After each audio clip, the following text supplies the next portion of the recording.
विरोधी पक्षात जे 40-45 वर्षांना विरोधी पक्षाच्या बोलण्याकडे लक्ष देत नाही.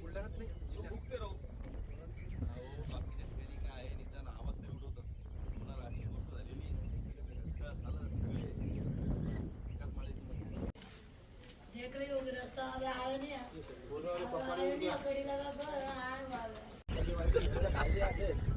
काढू का म्हणजे चूक गावामध्ये प्रमाण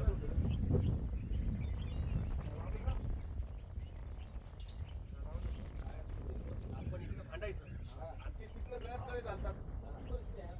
कशासाठी? लोणार सरोवर आपली ओळख विसरत चाललेला आहे का? जागतिक दर्जाच्या सरोवराची ओळख आज संपुष्टात येत आहे. त्या सरोवराचं खारं पाणी हे गोड होत चाललेलं आहे. त्या पाण्यामध्ये येणारे गोड्या पाण्याचे स्रोत हे वाढलेले आहेत आणि याला शासन आणि प्रशासन जबाबदार आहे.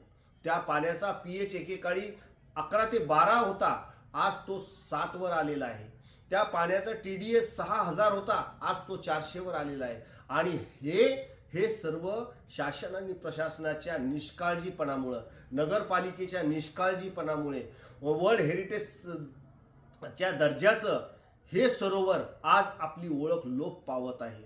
आणि त्यामुळे आम्ही माननीय प्रधानमंत्री नरेंद्रजी मोदी, सामाजिक सांस्कृतिक मंत्री माननीय शेखावत साहेब, त्याचबरोबर आम्ही या वन्यजीव विभागाचे डायरेक्टर यांना सुद्धा पत्रव्यवहार केला आणि इथेच न थांबता वर्ल्ड हेरिटेज सेंटर जिथे पॅरिसचं, युनेस्को यांनाही पत्रव्यवहार केला आणि ही चिंता व्यक्त केली आणि त्यावर उपाययोजना सुद्धा सांगितली की इथलं हे गोड्या पाण्याचं स्रोत वॉटर लिफ्टिंग करून ते लोणारच्या पाणी पुरवठा योजनेत देण्यात यावे, जेणेकरून तो स्रोतामुळं ते पाणी वाढणार नाही. या पाणी वाढल्यामुळं कमळजा मातेचं 11व्या शतकातलं मंदिर नेस्तनाबूद होण्याची वेळ आलेली आहे.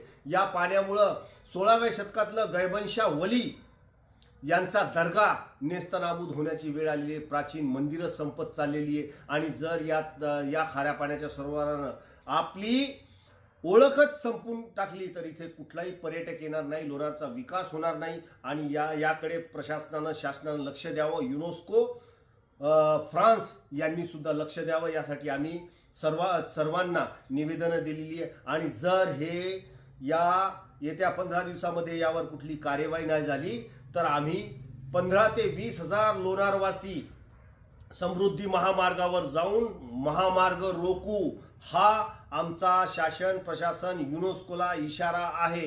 मी डॉक्टर गोपाल बशिरे. जय हिंद.